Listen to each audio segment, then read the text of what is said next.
do Teu Espírito, o Espírito Santo da verdade, que Ele ilumine os olhos do nosso entendimento, que Ele nos permita adentrar num lugar de compreensão não meramente racional ou intelectual, mas de entendimento espiritual. Que a medida de fé que o Senhor tem repartido com o coração de cada um seja estimulada, renovada, avivada hoje pelo poder da Tua palavra, que ela venha debaixo daquela aplicação personalizada que só o Senhor pode fazer, que ela cumpra o propósito pelo qual tem sido liberada e que ela seja acompanhada, ó Deus, dos sinais que testemunham a veracidade da Tua palavra. Falamos nesse lugar hoje, um ambiente de intervenção, de manifestação da parte de Deus. Falamos nesse lugar, e para aqueles que nos acompanham à distância, um ambiente de milagres, que a Tua palavra produza resultados. Nós oramos e desde já Te damos glória, honra e louvor, em nome de Jesus. Amém. Amém. Bom, o autor de Hebreus, movido, inspirado, dirigido pelo Espírito, faz duas declarações que nós não podemos desconectar. Primeiro ele diz, porque Deus disse. Depois, na sequência, ele diz, assim afirmemos confiantemente. Eu vou repetir, porque Deus disse, assim afirmemos. Basicamente, a lógica por trás dessa declaração é que a minha e a sua fala, ela precisa estar alinhada com a fala de Deus. Há uma reação esperada por parte daqueles que creem em Deus, que eles possam aprender a falar de acordo com aquilo que Deus tem falado. Então, quando o escritor de Hebreus diz, porque Deus disse, ele está fazendo uma provável citação ou de Deuteronômio 31, de 6 a 8, ou de Josué capítulo 1, verso 5, ou até mesmo um misto de ambos. O que é que nós lemos nesses versículos? Em Deuteronômio 31, de 6 a 8, Moisés, da parte de Deus, diz para aquela geração que havia saído do Egito, estava caminhando em direção à terra prometida e agora viveria a fase, era praticamente uma segunda geração que sob a liderança de Josué iria entrar na terra prometida. Ele diz, sejam fortes e corajosos, não tenham medo, nem fiquem apavorados diante deles, está falando dos cananeus, porque o Senhor seu Deus é quem vai com vocês, Ele não os deixará, nem os abandonará. Vou repetir, Ele não os deixará, nem os abandonará. Moisés chamou Josué e lhe disse na presença de todo Israel, seja forte e corajoso, porque com este povo você entrará na terra que o Senhor, sob juramento, prometeu dar a seus pais, e você os fará herdá-la. O Senhor é quem irá à sua frente, agora ele está falando com o líder, Ele estará com você, não o deixará, nem o abandonará. Vou repetir, Ele estará com você, não o deixará, nem o abandonará. Não tenha medo, nem fique assustado. Depois que Moisés morre, o próprio Deus lembra Josué e diz no capítulo 1, no verso 5, ninguém poderá resistir a você todos os dias da sua vida. Assim como estive com Moisés, estarei com você. Não o deixarei, nem o abandonarei. O autor de Hebreus diz, porque ele disse, ele faz menção das Escrituras, declarações feitas pelo próprio Deus. No entanto, o autor de Hebreus nos mostra que essa declaração não era exclusividade da geração de israelitas que iriam entrar na terra prometida. Não era exclusividade de Josué. Que o que Deus falou para eles é a sua intenção para com todos nós. Então ele está dizendo e aplicando para nós. Porque Deus disse, de maneira alguma deixarei você, nunca, jamais o abandonarei. Ele está citando as Escrituras. Ele diz, assim afirmemos confiantemente.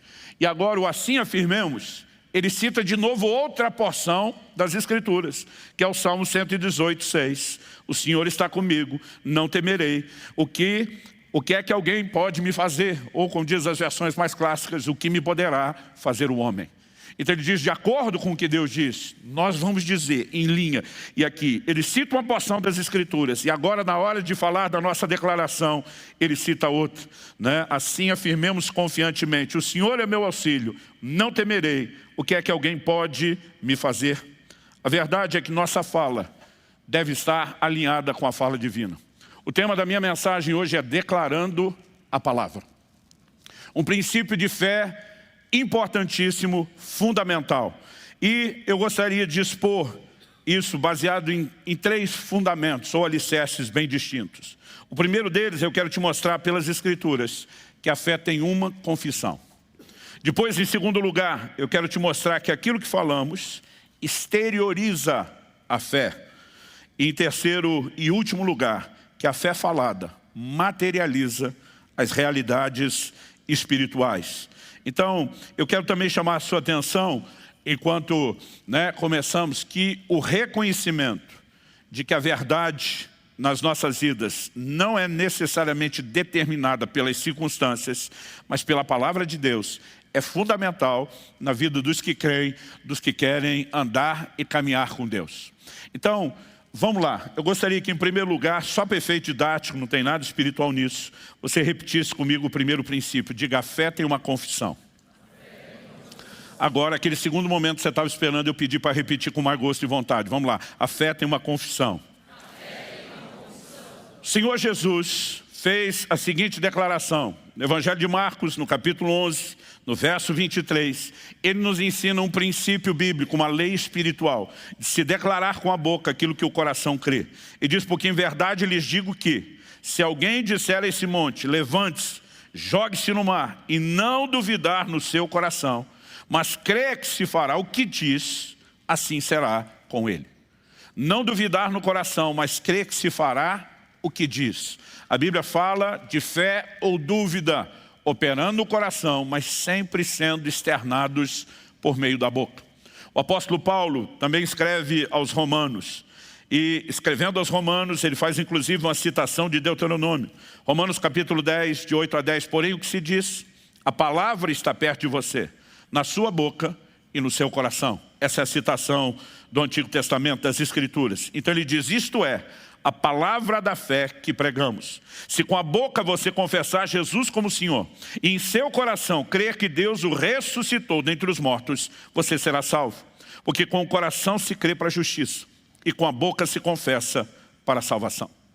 Com o coração se crê, com a boca se confessa.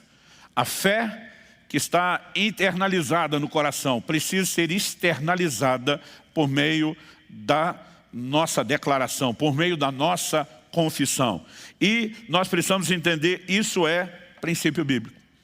Escrevendo aos Coríntios, o apóstolo Paulo nos mostra que a definição do que ele chama de espírito da fé é crer e falar. Segundo aos Coríntios, capítulo 4, verso 13, diz: tendo, porém, o mesmo espírito de fé, como está escrito. Novamente, citação das Escrituras. Eu criei, por isso falei. E ao fazer essa citação do Antigo Testamento, ele faz a aplicação. Também nós cremos, por isso também falamos. Eu vou pedir a gentileza, mais uma vez, de você repetir comigo. Diga: nós cremos, por isso também falamos. Esse por isso mostra que a fé interiorizada precisa ser externalizada. Como? Por meio de confissão. Portanto, a fé tem uma confissão. E na Bíblia, a relação entre a fé e a confissão, a declaração, ela não é apenas inegável. Eu diria que a sua recorrência nos dá a ideia de ênfase e não apenas de informação. É um grande volume de declarações bíblicas nesse sentido. Por quê? Porque de alguma forma Deus está chamando a nossa atenção para a sua importância. Fé e confissão caminham juntos, caminham de mãos dadas. E nós precisamos entender que quando o escritor de Hebreus está dizendo, porque Deus disse, nós afirmamos, ele está dizendo que há uma forma de se relacionar com a palavra de Deus, que é crer no que Deus declarou no coração, mas também aprender a falar, aprender a declarar, aprender a verbalizar aquilo que o nosso coração crê. Quando você olha para essa geração, que Deus está dizendo, de uma maneira enfática aqui, quando o autor de Hebreus fala, porque Deus disse, ele cita, nós vemos, tanto Deuteronômio 31, como Josué, capítulo 1. Interessante que Deus está falando com a segunda geração. Eles saíram do Egito quando crianças, mas foram aquelas pessoas que cresceram ao longo da jornada no deserto e iriam entrar na terra de Canaã, porque a primeira geração ficou de fora. Quando eles saem e, num período curto de dias, chegam no limiar da terra, a Bíblia diz que eles tiveram um posicionamento de medo dos inimigos da terra, não conseguiram confiar nas promessas de Deus. Basicamente, essa é a resenha. Hebreus capítulo 3, verso 19, falando dessa primeira geração, diz: vemos que não puderam entrar, está falando de entrar na terra prometida. Vemos que não puderam entrar por causa da incredulidade. O que os deixou do lado de fora daquilo que Deus tinha foi justamente incredulidade, falta de fé. Que nenhum de nós se engane. A declaração feita no livro de Abacuque, repetida por 3 vezes no Novo Testamento, é: o justo viverá da sua fé. Tudo aquilo que eu e você vamos experimentar em Deus depende da nossa fé. Aliás, Hebreus 11:6 diz: ora, aquele que se aproxima de Deus deve crer que Ele existe e que Ele é galardoador de todos aqueles que o buscam. Mas nessa mesma declaração ele diz: porque sem fé é impossível agradar a Deus. Em Tiago, no capítulo 1, nós também lemos a partir do verso 5, né? Se algum de vós tem falta de sabedoria, peça a Deus. Ele diz: peça porém com fé, não duvidando. Ele diz: porque o que duvida é semelhante à onda do mar, que é levada e agitada pelo vento. Ele termina dizendo: não pense tal homem que receberá do Senhor coisa alguma. Ou seja, onde não há fé, não se recebe de Deus. A fé é essencial, não apenas para a salvação, mas para tudo aquilo que acompanha, para todo o relacionamento com Deus.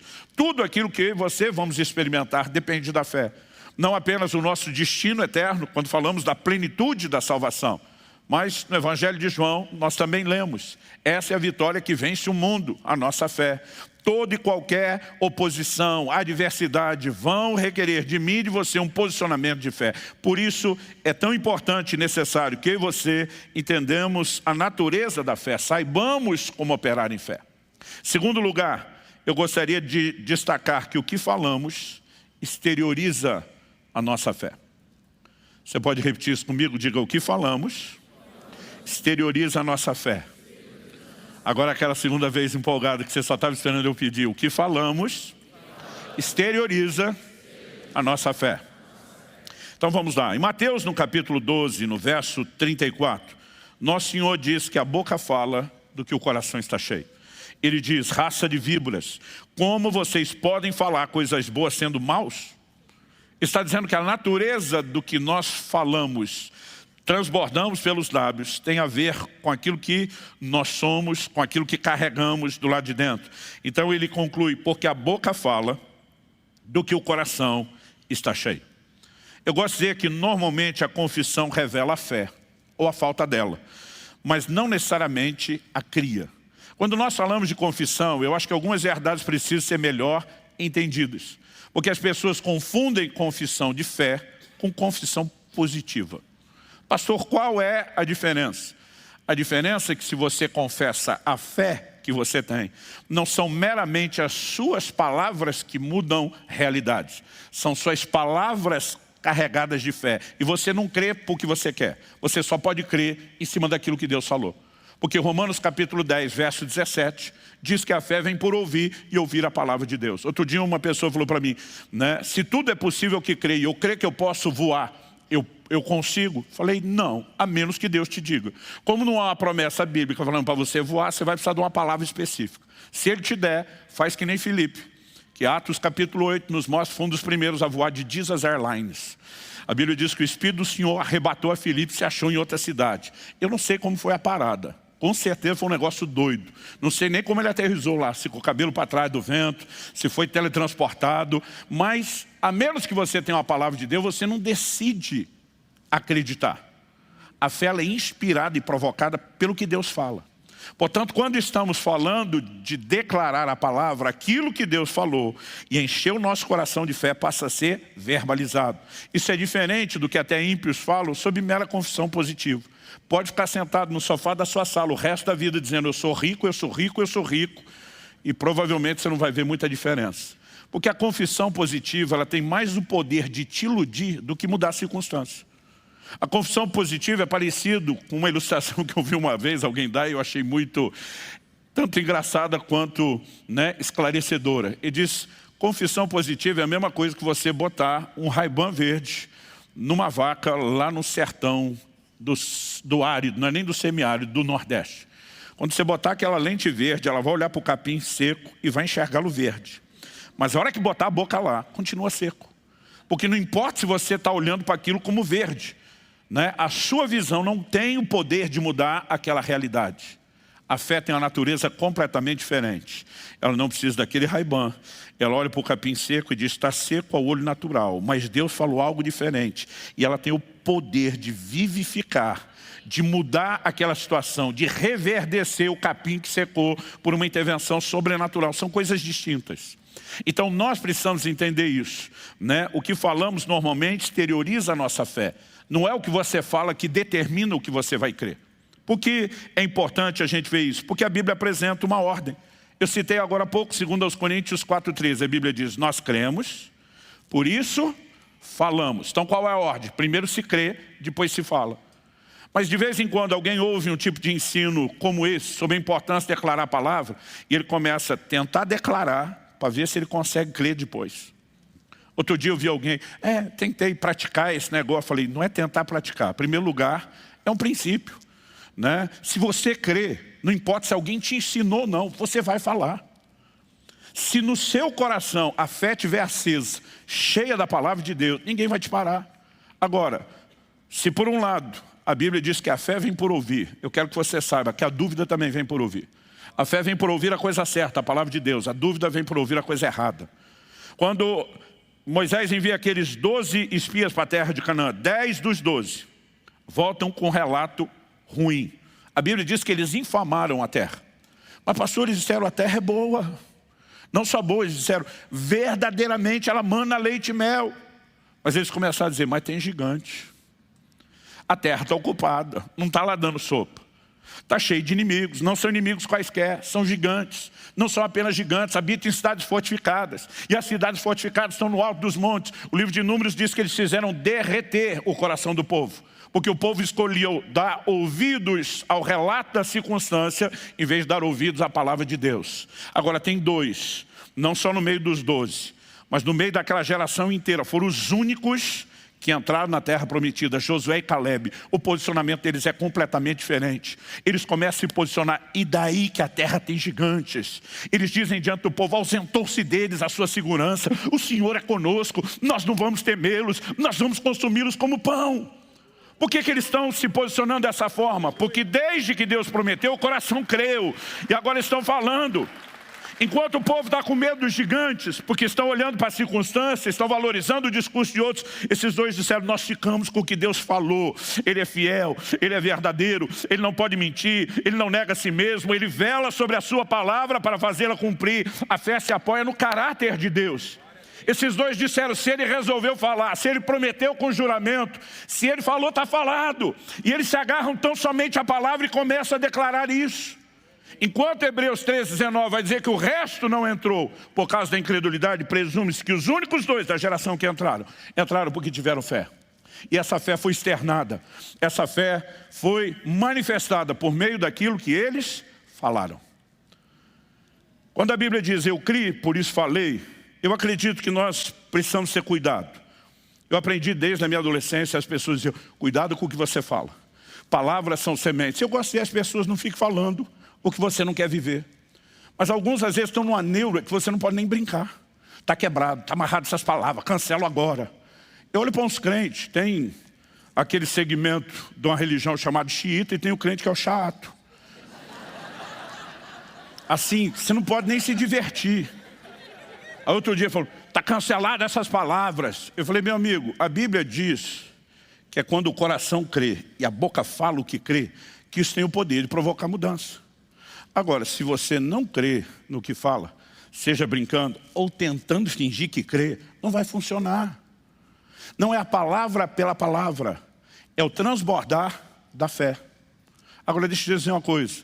A dúvida no que Deus falou, normalmente, é a fé contra o que Deus falou. Então, até quando a dúvida em relação à promessa de Deus é verbalizada, na verdade, você está expressando a convicção do contrário do que Deus falou. Mas quando verbalizamos o que cremos, isso tem uma química diferenciada e pode ser, com certeza, algo benéfico ou não. Agora, a única coisa que pode determinar o que é que eu e você cremos não é o que nós inventamos, é o que Deus diz. Ou nós nos movemos em cima da palavra escrita, né, que é o meio pelo qual julgamos todos os demais, ou Deus pode dar uma palavra específica sobre um detalhe, não necessariamente coberto na sua vida de forma personalizada pelas Escrituras, embora nunca contra elas. E aquilo pode gerar fé no seu coração. A Bíblia diz que uma palavra personalizada para Abraão fez com que o pai da fé cresce, né? E a Bíblia diz, isso lhe foi imputado como justiça.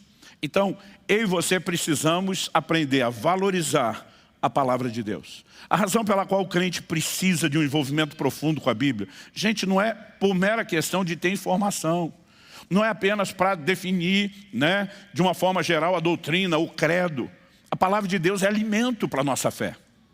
Quando Jesus diz, nem só de pão viverá o homem, mas de toda a palavra que procede da boca de Deus, ele mostra que a palavra é alimento espiritual. Mas em 1 Timóteo 4,6, Paulo diz ao seu discípulo, você será nutrido, alimentado pelas palavras de fé. Então, ela alimenta, de uma forma geral, o espírito, mas de uma maneira muito específica, a fé. Agora, se eu e você, Jesus falou que a boca fala do que está cheio o coração, se eu e você não enchemos o coração com a palavra, lendo, meditando, refletindo, estudando, a boca vai ter alguma confissão depois espontânea? Não. Você pode talvez fazer uma lista, copiar a fé dos outros, tentar falar feito um papagaio e depois vai dizer, não funcionou. Porque suas palavras não são mágicas.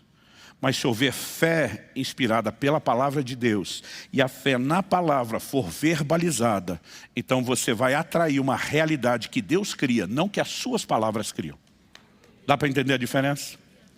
Agora, o que falamos, de fato, exterioriza a nossa fé. Terceiro e último lugar, a fé falada materializa as realidades espirituais. Eu quero que você vá comigo para o Evangelho de Marcos, no capítulo 11. Evangelho de Marcos, capítulo 11. Eu quero que você leia comigo do versículo 12 ao 14. O texto diz assim, no dia seguinte, quando saíram de Betânia, Jesus teve fome. E vendo de longe uma figueira com folhas, foi ver se nela acharia alguma coisa. Aproximando-se dela, nada achou, a não ser folhas, porque não era tempo de figos. Então Jesus disse à figueira, não a Deus, Jesus disse à figueira, nunca mais alguém coma dos seus frutos. E os discípulos de Jesus ouviram isso. Agora pula comigo para o verso 20. Passando eles pela manhã, viram que a figueira estava seca desde a raiz. Então Pedro, lembrando-se do que foi dito o dia anterior, falou, mestre, eis que a figueira que o Senhor amaldiçoou ficou seca. Está impressionado. O Senhor falou, e aquilo que o Senhor falou aconteceu. É diante desse cenário que Jesus responde, verso 22. Ao que Jesus lhes disse, tenham fé em Deus. Por quê? Eu quero lembrar você que porque é uma conjunção, a palavra de ligação entre o raciocínio que está sendo criado e a conclusão a que se chega. Porque em verdade lhes digo que se alguém disser a esse monte, levante-se, jogue-se no mar e não duvidar no coração, mas crê que se fará o que diz, assim será com ele. Jesus está dizendo da mesma forma como vocês me viram falar, e aquilo que eu declarei se materializou, vocês podem viver nesse lugar. Interessante que Jesus diz assim, se alguém, outras traduções diz qualquer, aqui não diz que você tem que ter pelo menos 10 anos de crente. A Bíblia diz qualquer. Outro dia alguém falou, pastor, qualquer pode ser até um não crente. Eu falei, mas você está falando de fé, você está falando do não crente, fica meio confuso. Talvez ele não tenha uma experiência profunda de conversão, ainda não chegou a vivenciar o novo nascimento, mas tem que ter algum nível de fé, tem que ter ali. Mas ele diz claramente, se alguém disser e não duvidar, mas crer que o que diz vai acontecer, assim será com ele. Sabe, eu sei que nós podemos ir a extremos, e ao longo de décadas eu tenho visto o ensino da fé produzir resultados positivos e negativos, porque as pessoas podem ensinar de forma equivocada e outros podem entender de acordo com o que querem. Mas não importa se por uma razão ou por outra, eu já vi muitos extremos em relação à fé. Mas eu não posso negar a você que eu tinha 15 anos de idade, quando pela primeira vez eu vi alguém falando sobre Marcos 11, 23, sobre falar e crer. Eu lembro que na simplicidade dos meus 15 anos, na época eu decidi começar a treinar diante do que estava, na minha frente, na primeira oportunidade. Eu não tinha nenhum monte para transportar. Quando Jesus fala sobre dar ordem ao monte e movê-lo, eu não creio que ele necessariamente está dizendo para eu e você ficarmos brincando de mudar a topografia terrestre. Mas monte na Bíblia fala principalmente de situações difíceis, obstáculos intransponíveis. No livro de Zacarias, quem és tu, ó grande monte? E aí Deus diz, diante de Zorobabel se transformará numa campina. Deus está dizendo, eu vou mover o obstáculo que está à frente. E essa ideia precisa ser entendida dessa forma. Eu lembro que na época, aos 15 anos, eu não sei porquê, mas apareceu uma verruga num dos meus dedos, na base do dedo, próximo da mão, o indicador. E eu lembro que eu tinha mania de ficar mordendo aquele canto, do mesmo jeito que fazia com a unha, e depois mordia as unhas. Alguém tentou me dar uma explicação, que eu não sei se é fisiológica, né, que de alguma forma eu ranquei alguma coisa da verruga mãe, fui plantando verrugas cílios, mas me apareceram 10 verrugas, uma na ponta de cada um dos dedos. E eu lembro quando eu li isso, eu pensei, preciso arrumar algum monte. E de repente eu olhei para aquilo e falei, vou começar desse montinho. Meu coração estava incendiado, gente. Não era apenas vou tentar praticar. Eu sentia que a palavra estava produzindo alguma coisa em mim. Eu sentia que Deus estava, né, quase dizendo que nem o narrador, vai que é tua. E diante daquele estímulo, eu lembro que eu olhei para aquela verruga e falei, dou conta de crer nisso. E eu lembro que eu falei, eu te amaldiçoo como Jesus fez com a figueira. Eu te ordeno secar. Eu te mando, e aí eu pensei, para que mar? Pode escolher o mar, mas vai sair daqui. Eu dei uma palavra de ordem com toda a convicção do meu coração. E simplesmente deitei e dormi. No dia seguinte, por hábito, fui morder a verruga, não achava, olhei, não tinha mais a verruga na mão, não tinha mais nenhuma dos dedos.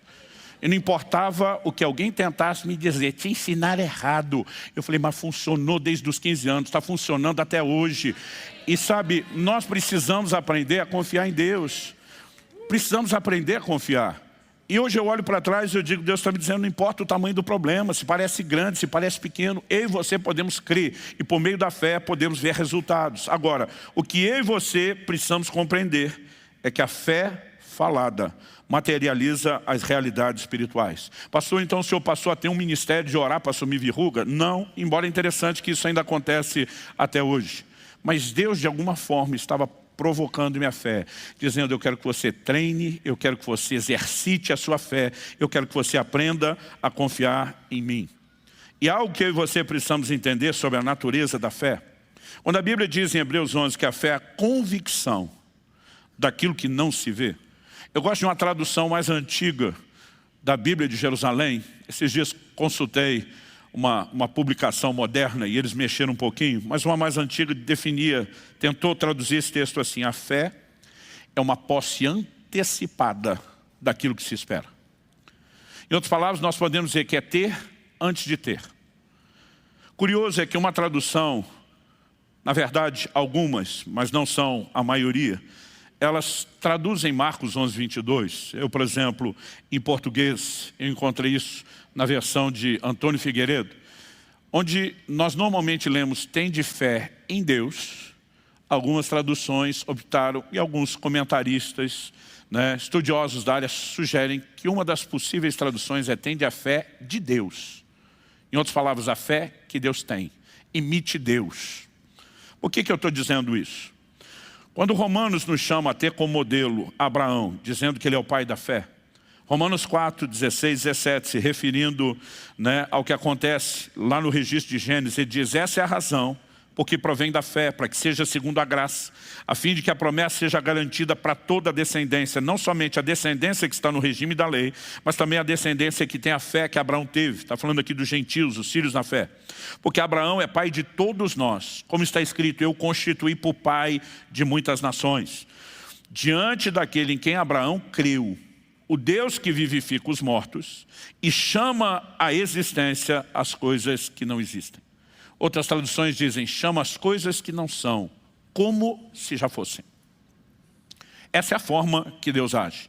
E Abraão creu no Deus que faz exatamente desse jeito. Chama aquilo que não é, como se já fosse. Ele chama a realidade, o que crê, por meio daquilo que ele fala. E Abraão decidiu ser imitador de Deus. Não só crer no Deus que faz isso. Porque Deus olha para ele e diz, estou mudando o seu nome. Para nós, no português, não parece ter sido uma mudança significativa. Ah, pastor, era Abrão, mudou para Abraão, porque para nós aumenta só um A.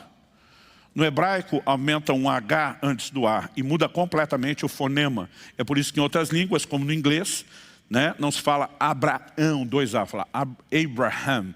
Essa pronúncia, esse fonema, mudou completamente o significado do nome. E Deus estava dizendo, você é pai de multidões. O camarada ainda não tem nenhum filho. Deus diz, a partir de hoje, seu nome é pai de multidões. Deus está chamando o que não é, como se já fosse. Mas Deus disse, eu não quero fazer isso sozinho. Eu quero que você embarque nessa comigo. Estou mudando o seu nome. Você imagina o cara chegando em casa, com 100 anos de idade, olhando para a mulher que está casada há tanto tempo, já praticamente frustrada, porque ela chega a rir quando o anjo fala que teria o filho em 1 ano. E o velhinho chega e diz, a partir de hoje você me chama de pai de multidões.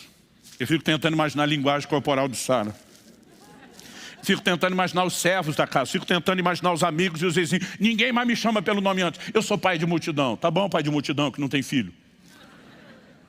Mas a Bíblia diz que ele creu. Ele sintoniza com Deus. Ele muda a sua declaração. E a Bíblia diz, ele creu no Deus que vivifica os mortos. Não era apenas mudar o estado do seu corpo. É o Deus para o qual não existe nada, absolutamente nada, irreversível. E ele diz, e eu vou fazer do jeito que Deus faz. Eu vou chamar o que não é como se já fosse. Porque se a fé é a convicção de que algo ainda não se materializou aos olhos terrenos, mas é uma realidade do plano espiritual, nós precisamos entender que a fé é uma espécie de portal entre os dois mundos. Entre as duas dimensões. Há um reino natural, há um reino espiritual. Eu vou falar melhor sobre isso outro domingo.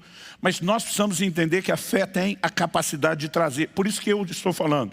Não é apenas declarar o que você quer acreditar. A sua fé precisa vir de algo que Deus falou. Quem muda realidades é Deus. E nós cedemos a nossa fé e a nossa confissão para que elas cooperem com o Deus que muda realidades. Com Deus que vivifica os mortos. Quem vivifica os mortos não é a sua confissão. É Deus. Mas a sua fé naquilo que Ele fala, a sua declaração, a sua confissão tem o poder de permitir que as mudanças que Deus viabiliza se manifestem. Quem está entendendo, diga amém. Abacuque, capítulo 3, dos versos 17 a 19. É o famoso e conhecido cântico de Abacuque. Ainda que a figueira não floresça, que não haja fruto na vide, que o produto da oliveira minta, que os campos não produzam mantimento, que o rebanho seja exterminado da malhada, nos currais não haja gado. O cara está falando numa época onde tudo, financeiro e materialmente falando, dependia da agropecuária. Ainda que a casa caia, que o circo pegue fogo, que tudo vá para o beleléu. E diz, todavia, eu me alegrarei no Senhor, exultarei no Deus da minha salvação. Por que, Abacuque? Porque você perdeu o juízo? Porque alguém festejaria no meio do caos? Aí você deixa o profeta terminar e diz, o Senhor Deus é a minha fortaleza.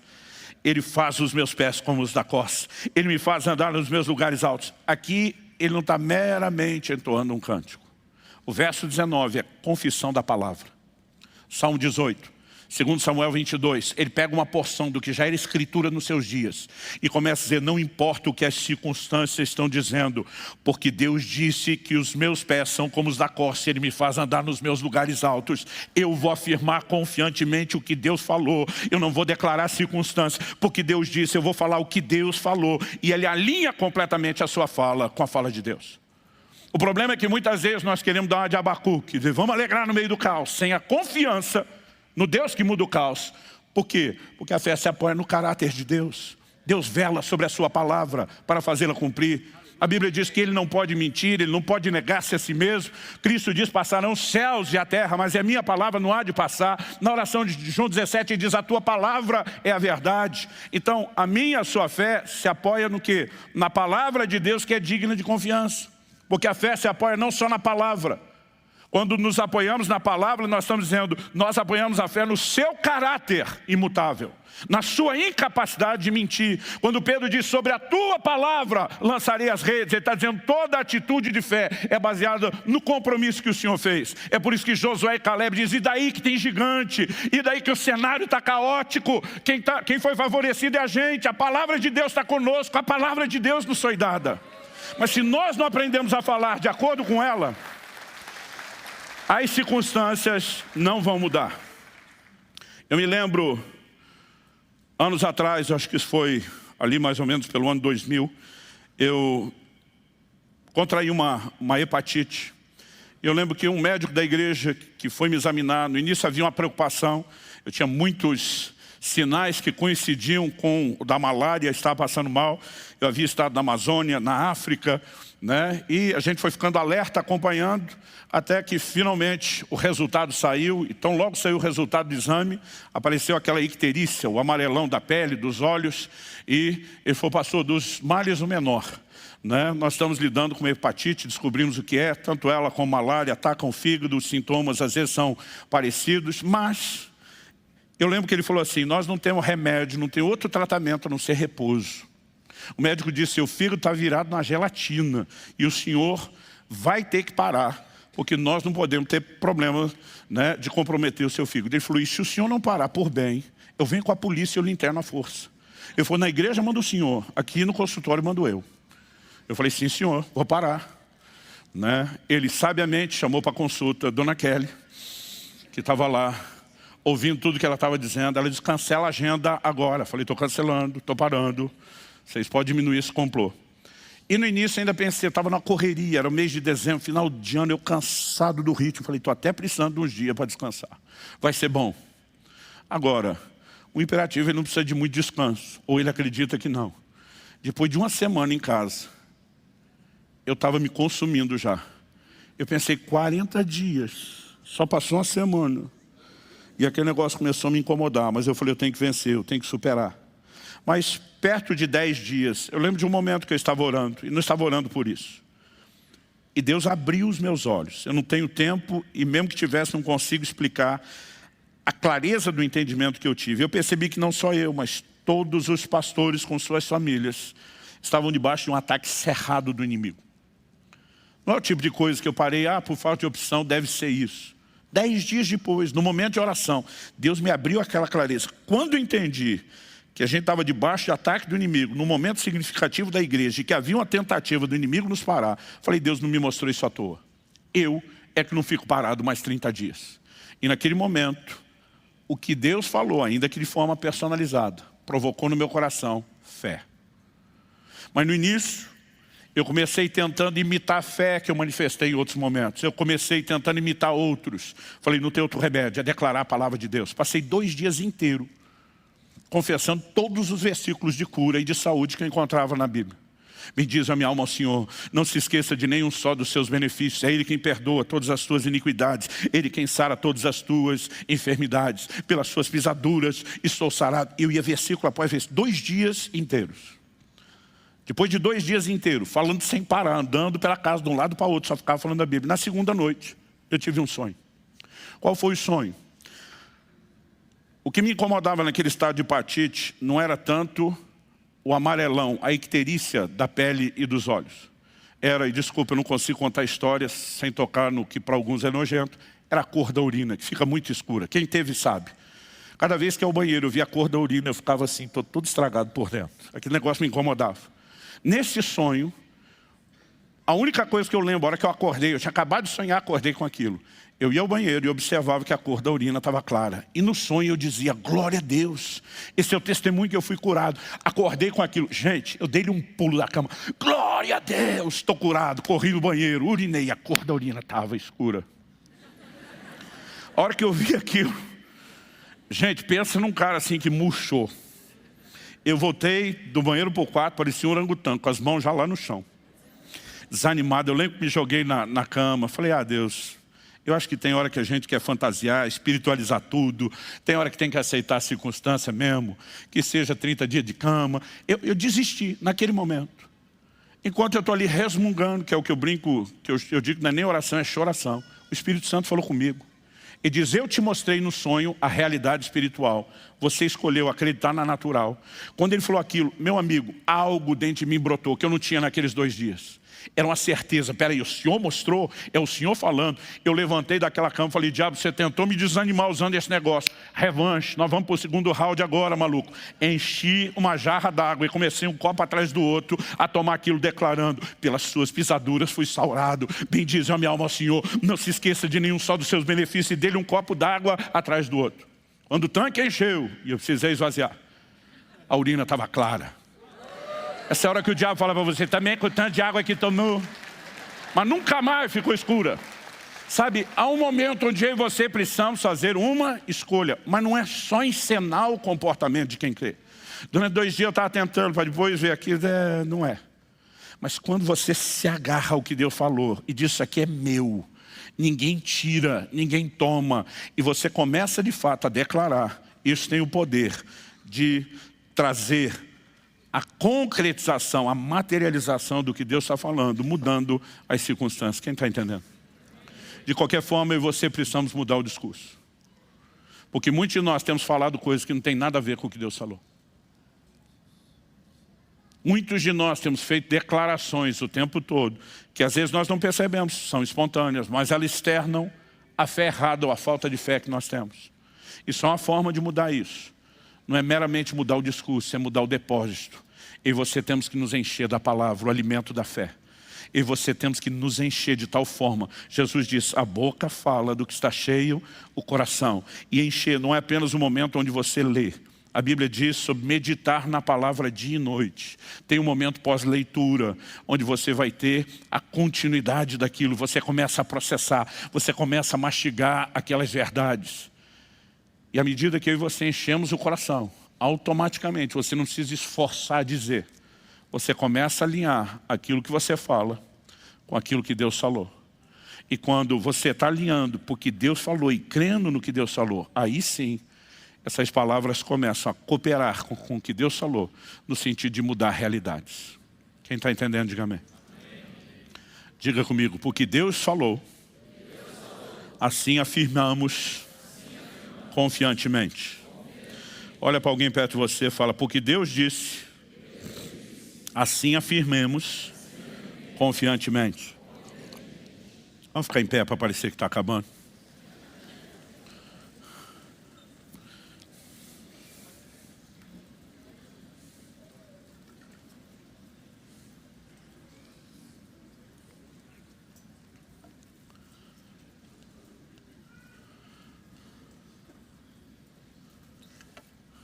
Já são quase 3 décadas e meia decidindo andar por fé.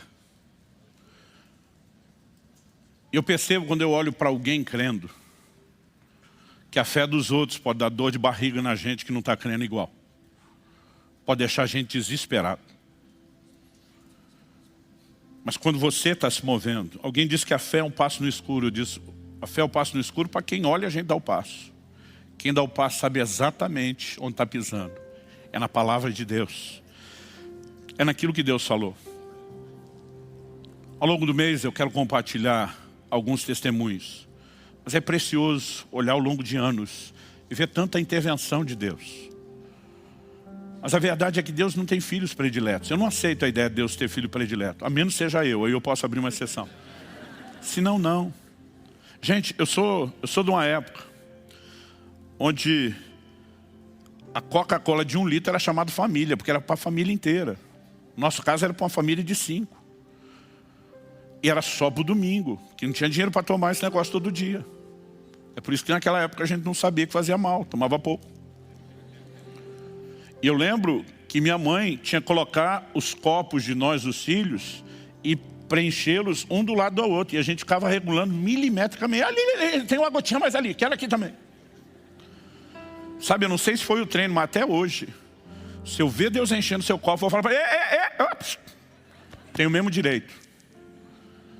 Sabe, cada vez que eu vejo alguém que entrou mais fundo em Deus, que foi mais longe, isso me inspira. Porque eu digo, se ele pode, eu também posso. Se ele tem direito, eu também tenho. Eu lembro que esse médico me atendeu no caso da hepatite. O interessante é que, depois daquela ida ao banheiro, a icterícia, o amarelão da pele sumiu, dos olhos sumiu. No dia seguinte, eu apalpando, já não sentia o inchaço da região do fígado. Eu fui lá para o consultório. E quando ele me viu, ele primeiro olhou, o que você está fazendo aqui? Você está em casa. Falei, doutor, o senhor me disse para ficar em casa, a menos que eu aparecesse com uma daquelas histórias que eu conto no púlpito. Ele olhou para mim e falou, não. Falei, sim. Não, falei, sim, vim para o senhor examinar. Eu lembro que ele me examinava, apalpava, olhava o olho, a pele. Aí eu contei a história e ele dizia, pastor, conosco os meros mortais isso não acontece. Falei, esse é o seu problema. Achar que você não tem direito, achar que você não tem acesso. Eu me recuso a aceitar qualquer crente perto de mim, dizendo que ele não tem acesso, que a gente tem algum tipo de privilégio. Todos, por meio de Cristo, temos acesso aos mesmos privilégios. Você pode viver o sobrenatural. E esse mês eu vou me esforçar para pilhar você. Vocês sabem que a dieta tem que ser balanceada. Eu acredito num ambiente que você só se fala disso, você pode construir e levar as pessoas na direção errada. Mas sabe, não falar disso também vai nos levar na direção errada. E nós precisamos. Agora, não é apenas uma verdade bíblica sendo ensinada. Eu creio que é a coisa certa, na hora certa. Há um sopro de Deus esse mês. E você precisa deixar Deus mexer com a sua fé. Eu creio que nós podemos viver coisas incríveis, extraordinárias. E eu quero que você creia nisso. Deixe sua fé ser estimulada, provocada. Talvez você precise ouvir essas ministrações mais de uma vez. Talvez você precise deixar esse negócio realmente mexer, entrar mais fundo, não só na sua mente, mas no seu coração. Mas nossa fé pode e deve ser ativada de uma forma diferenciada. Meu Deus, nós suplicamos graça e favor do alto sobre cada um dos meus irmãos e irmãs nesse lugar. Eu oro, meu Deus, em nome de Jesus, que o Espírito Santo, chamado nas Escrituras de o Espírito da fé, fortaleça, vivifique, provoque, estimule, encoraje, renove a fé dos meus irmãos e irmãs. Abra o nosso entendimento, não apenas hoje, ao longo desse mês, Senhor, para compreender melhor a fé, para corresponder contigo. Nós clamamos em nome de Jesus. Que venha um tempo de realmente receber a orientação da Tua Palavra e o estímulo sobrenatural que só o Senhor, por meio da Tua Palavra, pode produzir. Nós clamamos em nome de Jesus. Em nome de Jesus. Se você crê e concorda, diga amém. Vocês estão prontos para receber a palavra de Deus? Eu quero que você abra a sua Bíblia na segunda carta de Paulo aos Coríntios, no capítulo 4. E nós vamos ler a partir do verso 16 até o 18. Segunda carta de Paulo aos Coríntios, capítulo 4, do 16 ao 18. Não pretendo falar novidades nesse lugar hoje, especialmente para os da casa, mas espero ser um instrumento de Deus para despertar seu coração. Há momentos onde, por meio do ensino, nós ajudamos as pessoas a compreender princípios. Há momentos onde, por meio da pregação, a gente empurra elas a praticar aquilo que elas já conhecem. Eu espero combinar um pouco das duas coisas hoje, de pregação e ensino. Segundo aos Coríntios, capítulo 4, de 16 a 18, diz: por isso não desanimamos. Pelo contrário, mesmo que o nosso ser exterior se desgaste, o nosso ser interior se renova dia a dia. Porque a nossa leve e momentânea tribulação produz para nós um eterno peso de glória, acima de toda comparação. Na medida em que não olhamos para as coisas que se veem, mas para as que não se veem.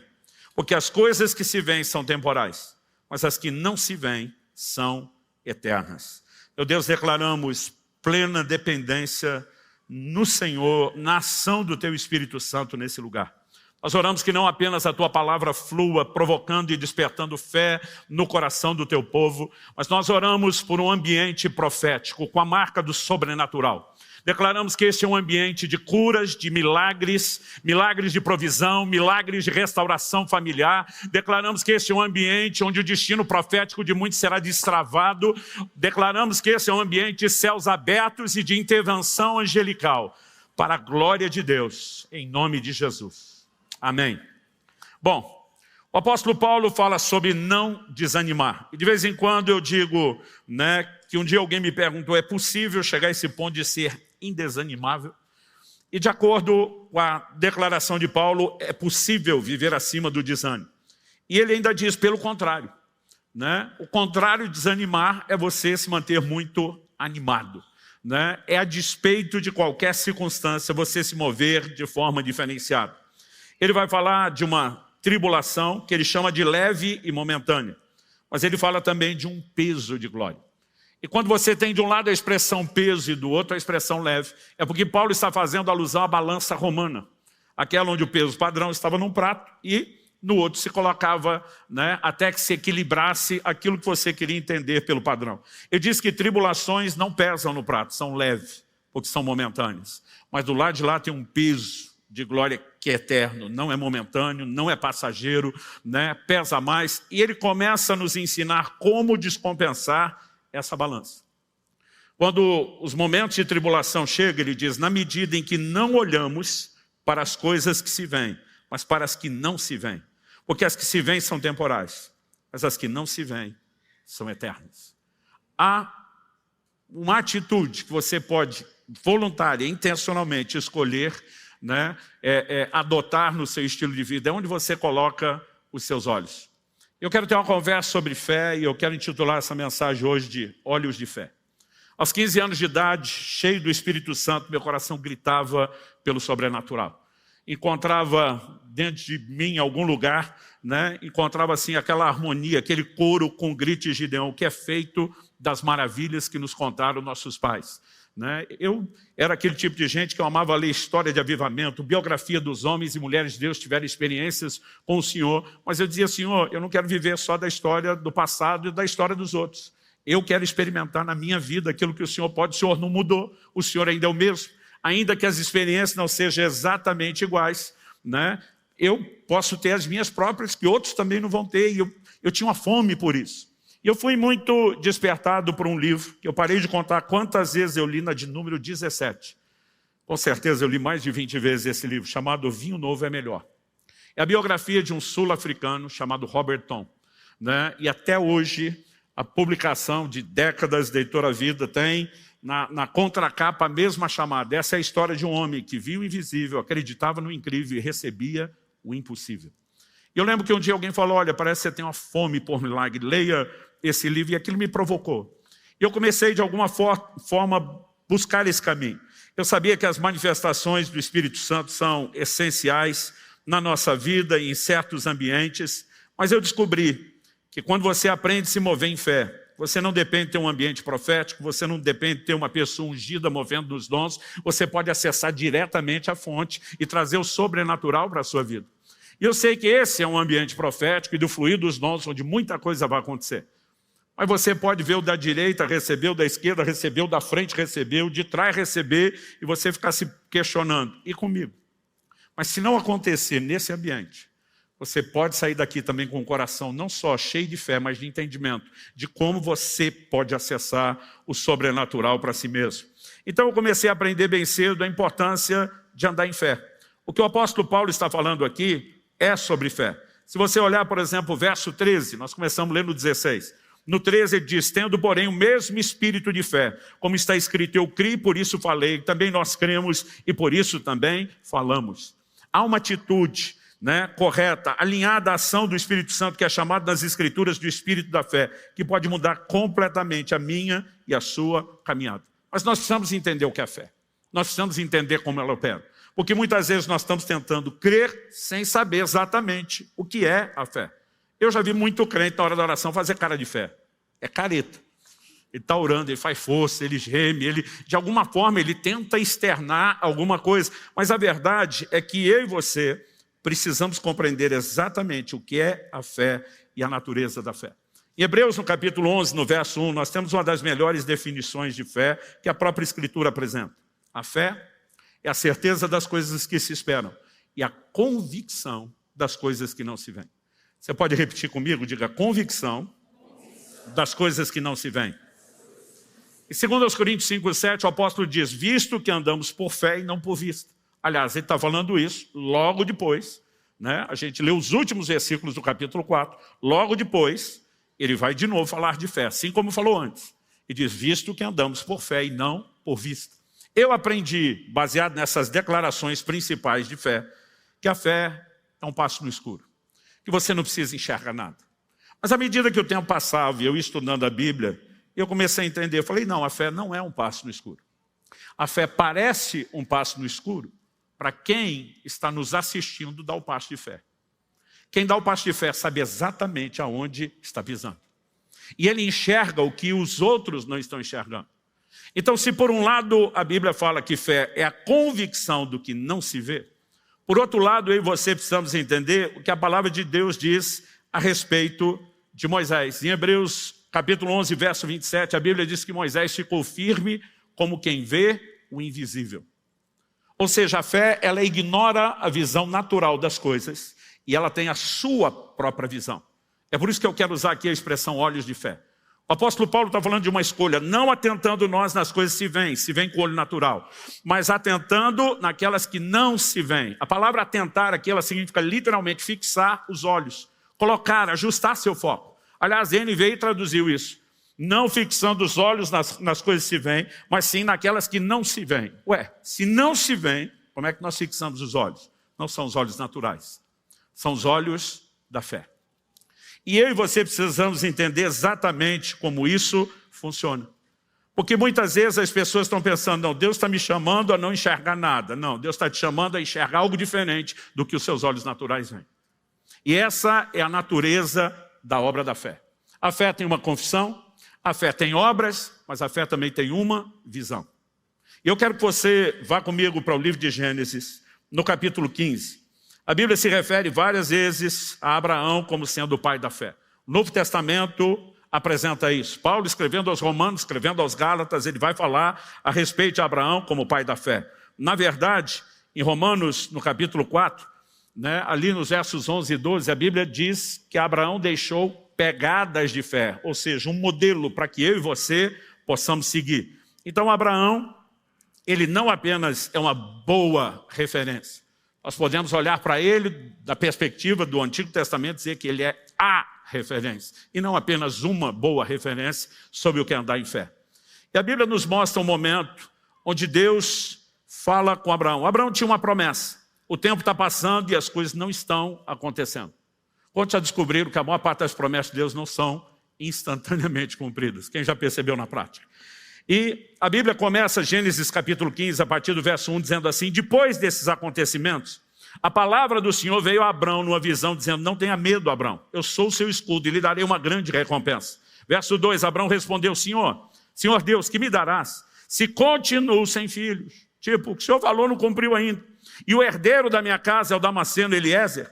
Então, Abraão continuou, tu não me deste descendência, e um servo nascido na minha casa será o meu herdeiro. Eis que a palavra do Senhor veio a ele. Diga comigo, a palavra do Senhor veio a ele. Gente, o fundamento da fé é a palavra de Deus. Romanos 10, 17 diz que a fé vem por ouvir e ouvir a palavra. Tem muito crente frustrado, dizendo, eu tentei crer, mas ele inventou o que ele queria crer. Ele não teve uma fé despertada pela palavra de Deus.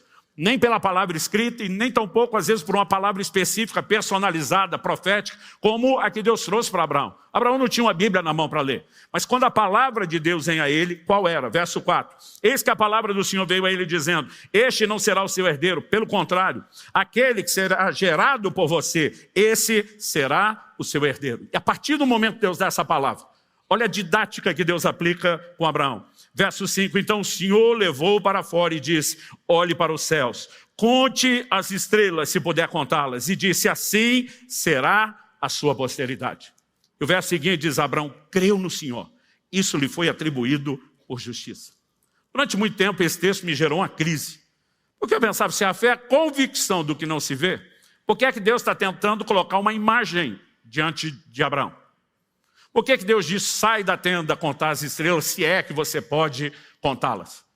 E durante muito tempo eu pensava, bom, Deus quer trazer um paralelo de que assim como ele está vendo isso, ele pode vislumbrar outra coisa. E demorou muito para eu perceber um detalhe. E eu quero que você olhe comigo a sequência. O verso 6 diz que Abraão creu no Senhor, isso lhe foi atribuído por justiça. Deus continua falando, verso 7, o Senhor diz também, eu sou o Senhor que o tirei de Ur dos Caldeus, para lhe dar essa terra como herança. Mas Abraão perguntou ao Senhor, como saberei que vou herdar essa terra? O Senhor respondeu, traga-me uma novilha, uma cabra, um cordeiro, cada qual de 3 anos, uma rolinha e um pombinho. Quando você só lê o verso 9, pode parecer que Deus está pedindo só um sacrifício. Quando você lê o verso 10, você entende que o que está acontecendo aqui, na cultura dos povos antigos do Oriente, é um ritual de aliança. Olha o que diz o verso 10. Abraão trouxe todos esses animais, cortou-os pelo meio e pôs as metades uma diante das outras. Esse é o detalhe, cortar pelo meio, colocar, as metades uma diante da outra. Em Jeremias 34:18, Deus diz assim: farei com os homens que transgrediram a minha aliança e não cumpriram as palavras da aliança que fizeram diante de mim, o mesmo que eles fizeram com o bezerro que cortaram ao meio para passar entre as duas partes. Quando você vê o profeta Jeremias falando da parte de Deus, o rito de aliança, Deus está dizendo, eles cortaram, andaram entre as partes e não cumpriram, eu vou fazer com eles a mesma coisa. Eu vou romper a minha aliança porque eles não sustentaram a deles. Evidente que isso era um rito de aliança. Então, o verso continua e diz assim: as aves, porém, não cortou pelo meio. 11. Aves de rapina desciam sobre os cadáveres, porém Abraão as enxotava. Ele está tentando preservar o cenário. E ele diz, eu vou entrar numa aliança com Deus nesse lugar. Agora olha o verso 12. Ao pôr do sol, um profundo sono caiu sobre Abrão, e grande pavor e densas trevas tomaram conta dele. Daqui para frente Deus vai falar sobre o futuro. Como a descendência dele iria peregrinar na terra do Egito, como levariam 400 anos numa condição até mesmo de escravidão para depois saírem. Mas eu quero chamar a sua atenção para o início do verso 12. Quando foi que um profundo sono caiu sobre Abraão? O que está escrito aí? Ao pôr do sol. Significa que Abraão está cortando os animais, colocando diante de Deus durante o dia. Não anoiteceu ainda. Aliás, depois que escureciam, eles não tinham muita atividade. Isso significa o quê?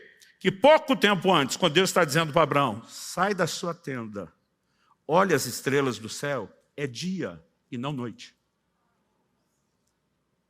Quando ele sai, não tem estrelas se vêem com os olhos naturais. Mas ele sabe, pela lembrança da noite, que as estrelas aparecem até em lugares certos. Deus está dizendo, olha as estrelas. Deus está ensinando Abraão a andar em fé. Ele está dizendo, você pode enxergar o que ninguém está enxergando. Eu estou te dando uma palavra. Nesse momento você está enroscado na realidade natural. Eu não tenho descendentes. O meu herdeiro será o meu escravo. Deus diz, não. Eu tenho te prometido um descendente. Você terá um descendente. Essa descendência vai multiplicar. Enxergue o que eu estou falando. Olhos de fé significa você visualizar a materialização da promessa antes de que aquilo que Deus prometeu tenha se concretizado. Normalmente nós não vamos entrar no lugar daquilo que Deus tem falado se não passarmos por esse processo. É bonito olhar para Abraão e chamá-lo de o pai da fé. Mas como eu disse, Romanos 4:12 diz que ele deixou pegadas de fé. E há momentos onde eu e você vamos ter que sair de dia da nossa tenda. A ideia é sair da tenda, todo mundo imagina, de noite está dormindo. Mas às vezes o sol durante o dia era tão insuportável que eles precisavam de abrigo e de sombra. Alguém outro dia falou, mas a conversa pode ter começado de manhã. Porque essa turma acordava antes do nascer do sol. Falei, é verdade. Mas não há nada no texto que deixe isso explícito. E toda a dinâmica me faz acreditar em algo que eu não preciso pregar como doutrina. O que aconteceu com Abraão pode ser só um exemplo. A gente pode tratar isso como possibilidade. Mas quando você olha para as Escrituras, é um fato. Nós precisamos aprender a enxergar aquilo que Deus falou e ainda não se materializou. E normalmente você enxerga primeiro para materializar depois. Qual era a crise de Tomé? Tomé está dizendo, se eu não ver a marca dos cravos, se eu não colocar a mão, eu não creio. Jesus aparece depois, diz Tomé, bem-aventurados que não viram e creram, porque a crença não depende da vista. E eu e você somos chamados a esse lugar de bem-aventurança, que a gente não precisa tocar primeiro uma promessa cumprida. Nós podemos vislumbrar antes, nós podemos crer antes e cooperar com Deus, gerando, gestando, até dar à luz o cumprimento daquela promessa. Nós somos chamados a andar em fé, e isso é um privilégio. Alguns acham complicado. Eu acho emocionante poder cooperar com Deus. Eu acho emocionante poder andar de mãos dadas com Ele, vendo histórias após histórias, onde eu e você podemos mudar as circunstâncias. Agora, o que eu e você vamos precisar entender? A fé tem uma visão. Quando a Bíblia fala do próprio Abraão, vamos lá para Romanos, a releitura que o apóstolo Paulo faz a respeito do patriarca. Romanos capítulo 4, de 19 a 21. Começar no 18. Abraão, esperando contra a esperança, creu. Diga comigo, esperando contra a esperança. Creu. Não, vamos botar vontade nesse creu aí, gente. Esperando contra a esperança. Creu. Para vir a ser o pai, não só de uma pessoa, não só de um herdeiro, pai de muitas nações, segundo lhe havia sido dito, assim será a sua descendência. A fé, ela se fundamenta numa palavra de Deus, lembre disso. E o 19 diz, e sem enfraquecer na fé, levou em conta seu próprio corpo já amortecido, tendo ele quase 100 anos, e a esterilidade do ventre de Sara. Não duvidou por incredulidade da promessa de Deus, mas pela fé se fortaleceu, dando glória a Deus, estando plenamente convicto de que Deus era poderoso para cumprir o que havia prometido. Abraão olhava para o seu corpo e o corpo dizia, já era, você não tem condições. Quando era novo já não pôde, porque sua mulher era estéril. Agora que você também tem um problema, está esperando algo acontecer. Abraão não ignora essa realidade. Ele não está dizendo isso aqui é mentira. Mas eles se apegam à verdade que é muito maior. Mas eu tenho a palavra de Deus. E uma promessa de Deus é o suficiente para mudar todas as coisas. Há sempre um intervalo entre a promessa de Deus e o seu cumprimento. Alguns às vezes não sabem lidar com a dinâmica do intervalo e enfraquece. A Bíblia diz que em vez de enfraquecer, ele se fortaleceu. Como? Dando glória a Deus. Eu acho que cada vez que ele olhava demais no espelho e as coisas começavam a dizer não dá, ele entrava naquele lugar de adoração. Senhor, eu quero te louvar porque o Senhor é o Deus quando promete, cumpre. O Senhor não pode mentir, a tua palavra é poderosa, para o Senhor não há impossíveis. E de alguma forma, quando a carne está gritando, olha para a circunstância, o lugar que vai te desanimar, o Espírito dele estava dizendo, não deixe sua fé enfraquecer, olhe para Deus, olhe para aquele que é fiel, olhe para aquele que cumpre a sua promessa. E essa dinâmica toda nos é apresentada para inspirar a mim e a você, querido, a agir da mesma forma. Só que não está apenas para que a gente saiba quem foi Abraão. A minha e a sua vida precisa ser inspirada por isso. Desde a minha adolescência eu comecei a tomar decisões de confiar em Deus, mas principalmente em momentos onde tinha uma palavra de Deus. Isso não significa que em qualquer coisa, não, eu vou crer que vai ser do meu jeito. Eu tive uma experiência interessante, acredito que isso aconteceu 2011, talvez 2012, chega uma época da vida que a gente já não lembra o ano. Fica que nem aquelas pesquisas eleitorais, com percentual de 2 para mais, de 2 para menos. Então, vamos jogar entre 2010 a 2013. Eu acho que foi 2012. Kelly e eu tínhamos nos proposto a fazer uma viagem para a Índia, né? E estaríamos participando de uma viagem missionária com o intuito de apoiar um projeto missionário. Mas eu lembro que era um momento assim, de muito desafio. Nós estávamos numa época que era, na nossa vida, muito mais de semeadura do que colheita. E eu lembro que estava assim, já uns 40 dias para a viagem.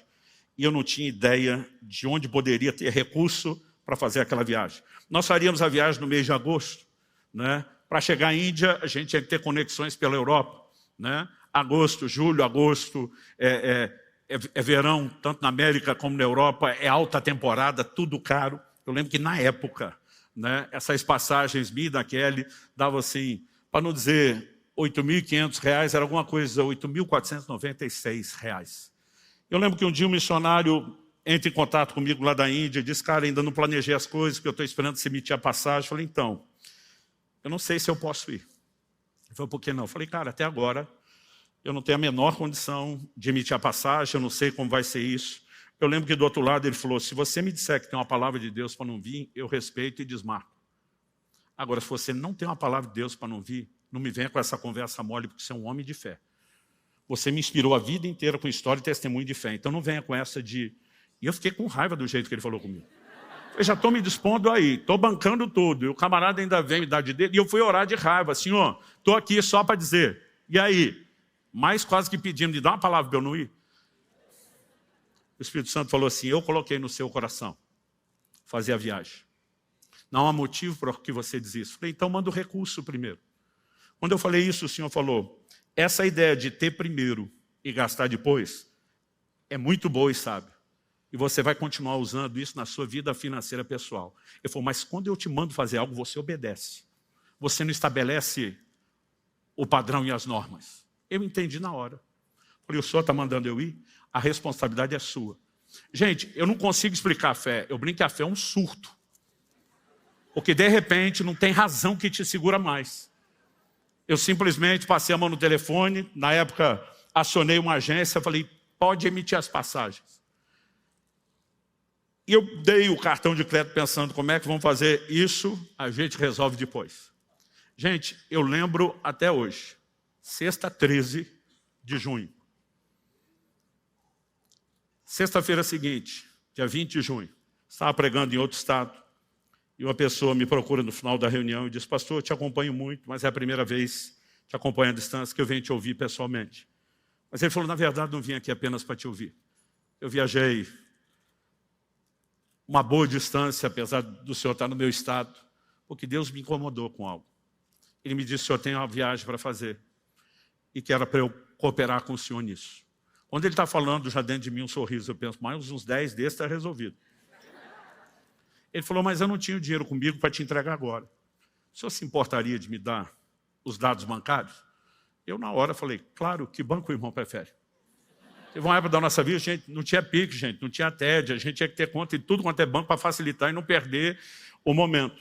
Eu olhei para ele e falei: que banco você prefere? Diz: banco tal seria melhor, está aqui, agência tal, número tal.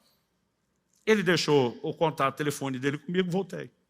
Preguei isso na sexta-noite, sábado já estava de volta, os cultos de domingo na nossa igreja.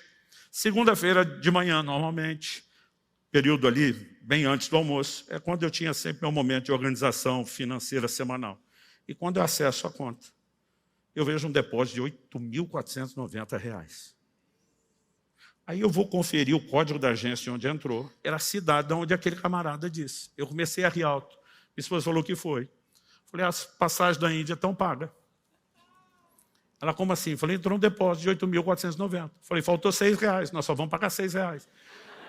Meus filhos estavam voltando da escola e o Israel viu isso na hora de entrar e falou: pai, deixa que os 6 eu pago. Para que ele veio com o dinheiro, eu falei: filho, dá 5 para o papai dizer que pagou pagou alguma coisa. Eu estava falando isso, o telefone toca. Quando o telefone toca, eu atendo. Era o irmão da tal cidade. Ele falou: pastor, o senhor já olhou a conta? Eu falei: já olhei. Ele falou assim: eu estou te ligando porque eu estou curioso. Eu falei: curioso com o quê? Ele falou: acertei o valor? Eu quero saber se Deus realmente falou comigo. Eu falei: na verdade, morreu por 6. Era 496. Eu falei: a próxima Deus... Porque ele falou: Deus me disse não chegava em 8.500. Eu falei: a próxima vez que Deus falar que não chega, arredonda para cima, filho, 8.499. Eu fui tirar onda sem esperar o que vinha. Ele falou: pastor, devem ter te informado que na venda dos seus livros ficou um troco de R$10, que não era de compra de livro, que era uma oferta para o ministério. Eu falei: me avisaram. Ele falou: 10 é meu, minha margem estava ali. Eu posso passar o dia te contando histórias de ver circunstâncias sendo mudadas em algum momento onde você diz: eu não olho para a circunstância, eu vou olhar para aquele que tem falado, que tem prometido, que é fiel, que tem o poder de fazer o que ele quiser. Quando eu desliguei aquele telefone e emiti a passagem, falei para Deus: eu não te ajudo, se puder eu te atrapalho. Falei: eu podia lançar um desafio na igreja, eu tenho vários irmãos que cooperariam comigo. Eu falei: eu não conto essa história para ninguém, eu não vou deixar que ninguém fique sabendo que eu preciso, e se eu puder, eu ainda atrapalho. Porque a fé, ela entra num lugar de convicção. Deus fará. A emoção é que você nunca sabe como e quando. E toda hora tem uma surpresa. Gente, eu acho emocionante andar por fé. Mas quando eu e você entendemos que a fé tem uma visão, isso faz toda a diferença. Você lembra de Números 13 e 14? 12 espias são enviados para observar a terra da promessa. 10 deles voltam com um péssimo relatório. Porque eles estavam olhando só a circunstância. A terra é boa. Realmente mana leite e mel. Mas, e aí vem a reticência. Mas tem gigante. Eles habitam em cidades fortificadas. As cidades fortificadas estão nos altos dos montes. Traduzindo, a terra é boa, mas é impossível a gente acessá-la. Ué, se nós temos uma promessa, como que seria impossível? Josué e Caleb batem o pé do outro lado e diz: conversa é essa? Ausentou-se deles, falando do gigante, a sua defesa, a sua segurança, o Senhor está conosco, nós vamos consumi-los como pão. Gente, uma geração inteira, a Bíblia diz, eram 600 mil homens de guerra, de 20 anos de idade para cima, que puxavam da espada alistado no exército. 600 mil homens, só 2 dessa geração inteira entraram na terra prometida, Josué e Caleb. A promessa não era só para os 2, era para todo mundo.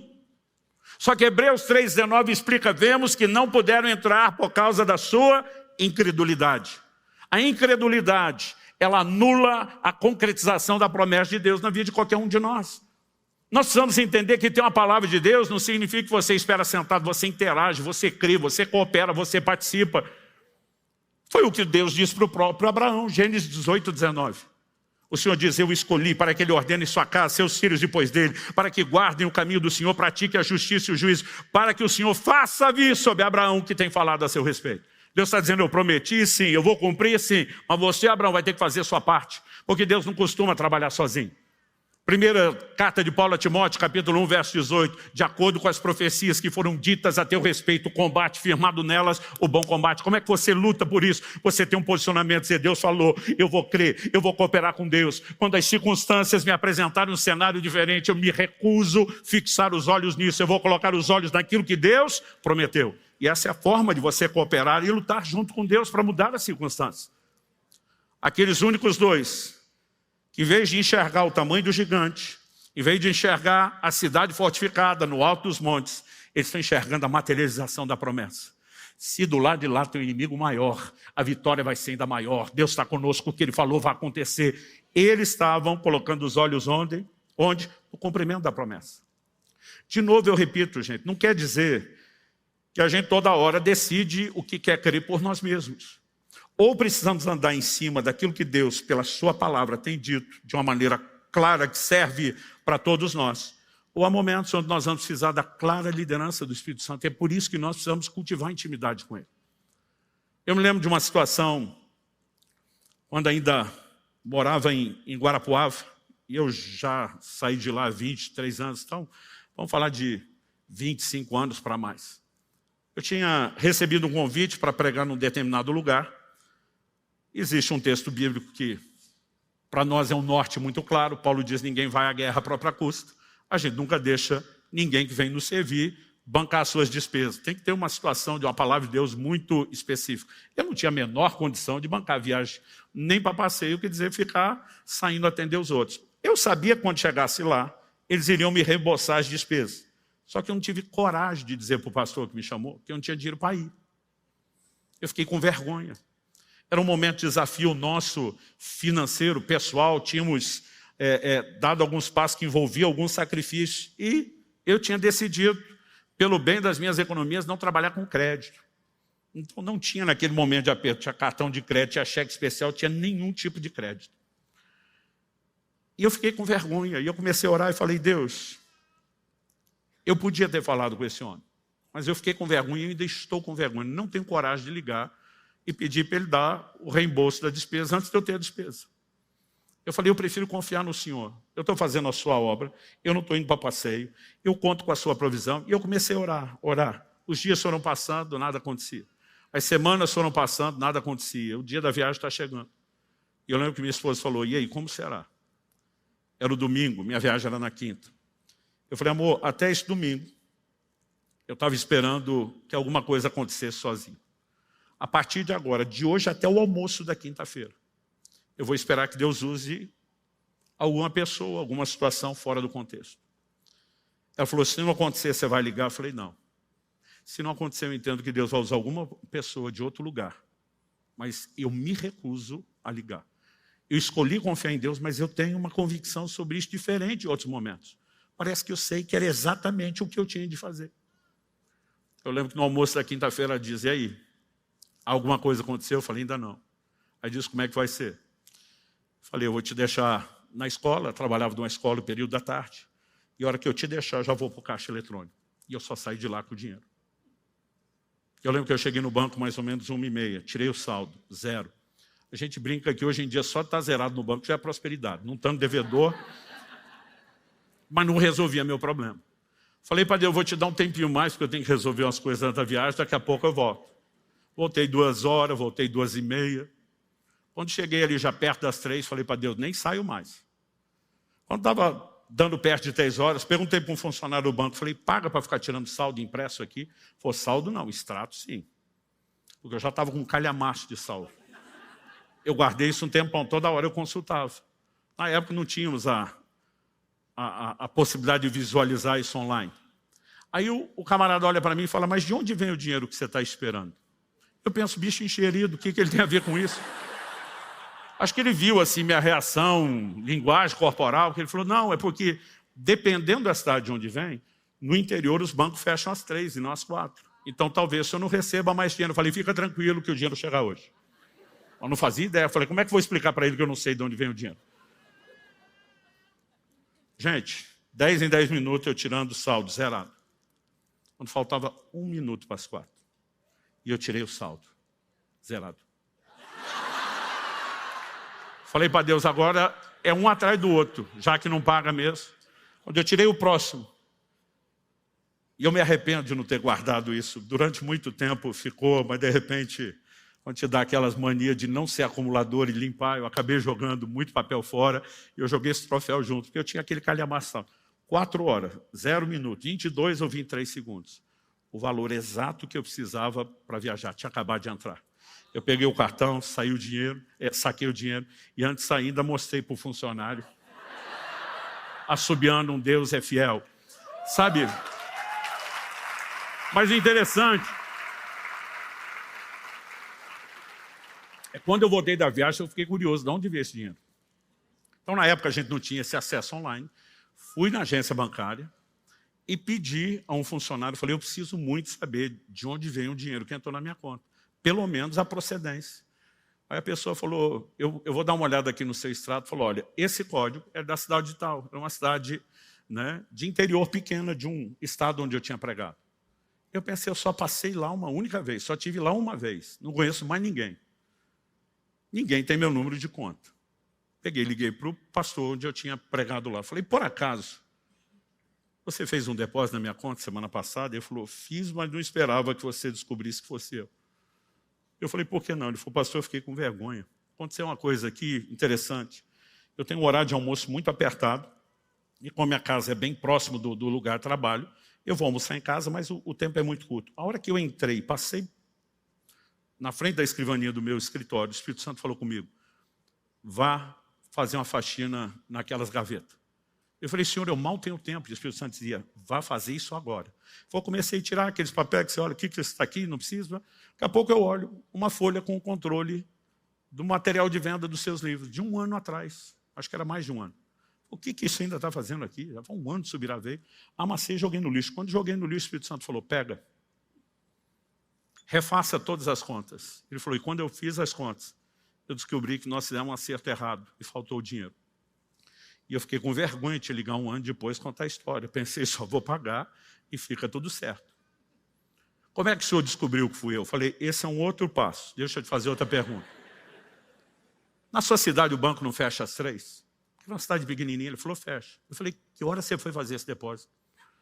Ele falou, pastor, eu fui ali antes da 1 mesmo. Eu falei, você fez no caixa eletrônico? Ele falou, não, eu tenho um amigo que é funcionário do banco e eu deixei com ele para ele fazer. Mas ele provavelmente deve ter feito isso depois que fechou o banco. Eu falei, ele fez depois que fechou o banco. Pô, como é que você sabe? Eu falei, porque eu estava plantado do lado do caixa eletrônica desde a hora do almoço, com a convicção de que na hora do almoço Deus resolveria o meu problema. E aquilo não se resolveu até as 4 horas. Quando eu contei, ele ria. Eu falei, a próxima vez que Deus te depositar um dinheiro, vá na boca do caixa, não seja preguiçoso. Aí eu contei para ele como eu tinha descoberto. Eu posso passar horas contando história atrás de histórias, de como temos visto Deus mudar circunstâncias.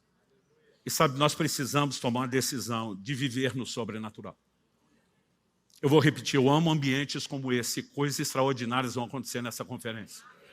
Mas você não precisa disso para ter milagre. Isso aqui é um plus, é um algo mais, cada um de nós tem acesso direto.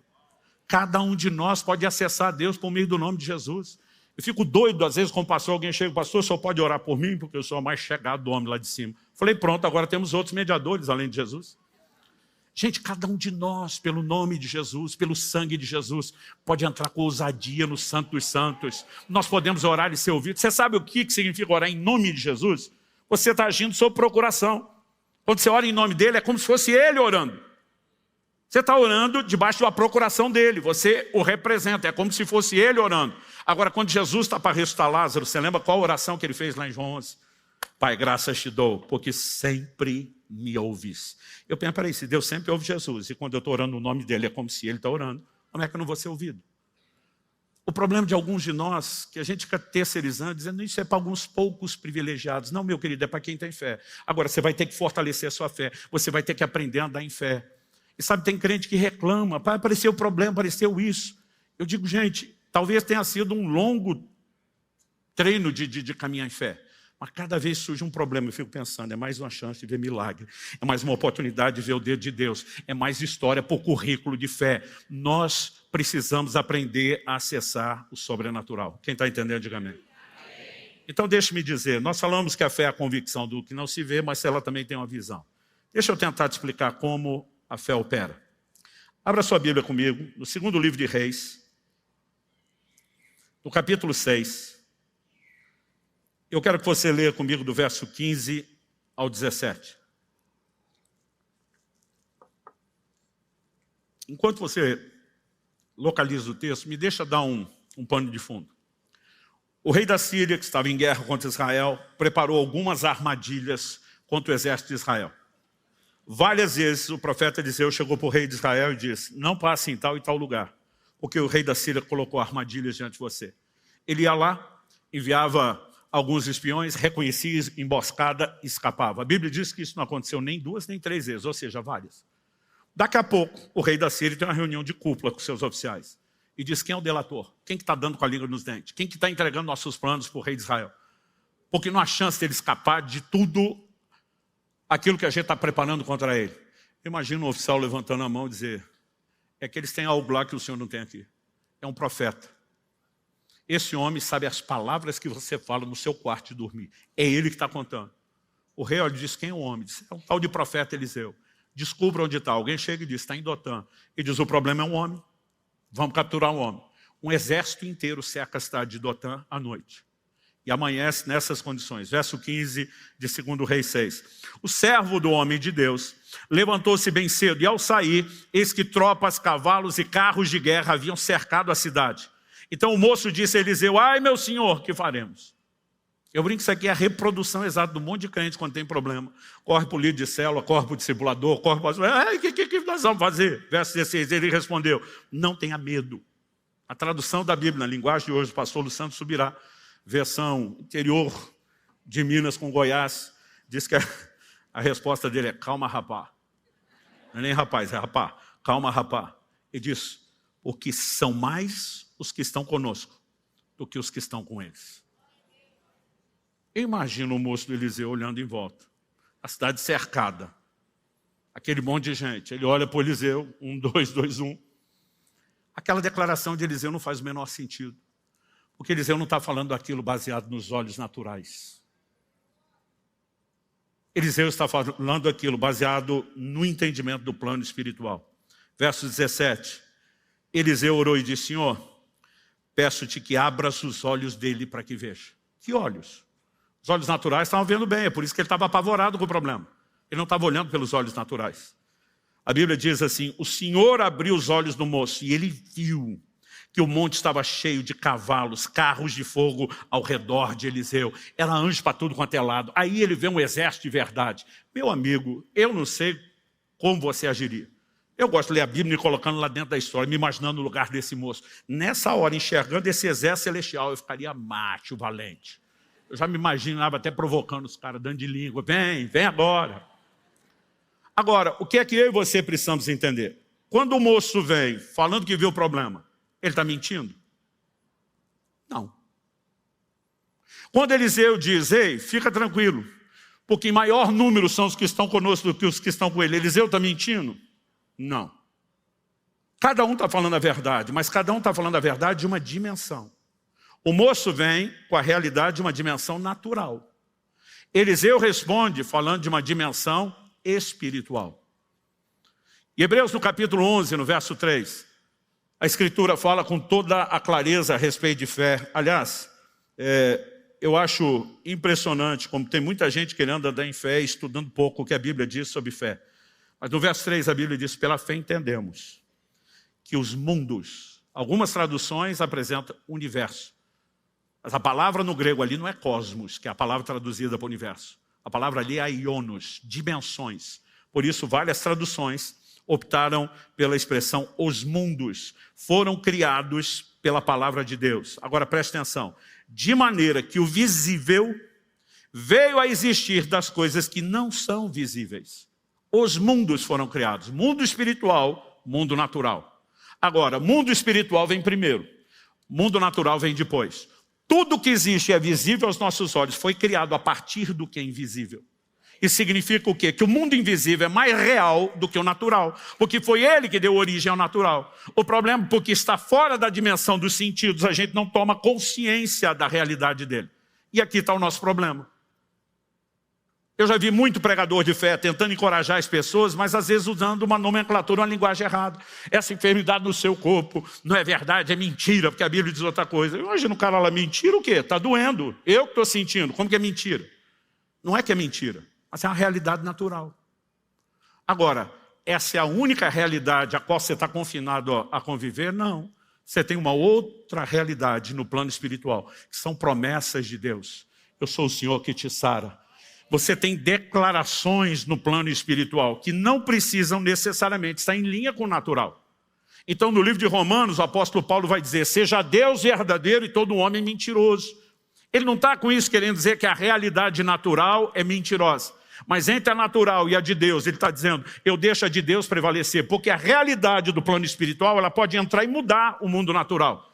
Agora, a realidade do mundo natural, ela não muda o espiritual. Às vezes ela nos bloqueia, ela nos impede de acessar, mas não muda a realidade do lado de lá. Então, olha o que Paulo estava falando em 2 Coríntios, o texto que nós lemos. Não fixando os olhos nas coisas que se veem, mas sim nas que não se veem.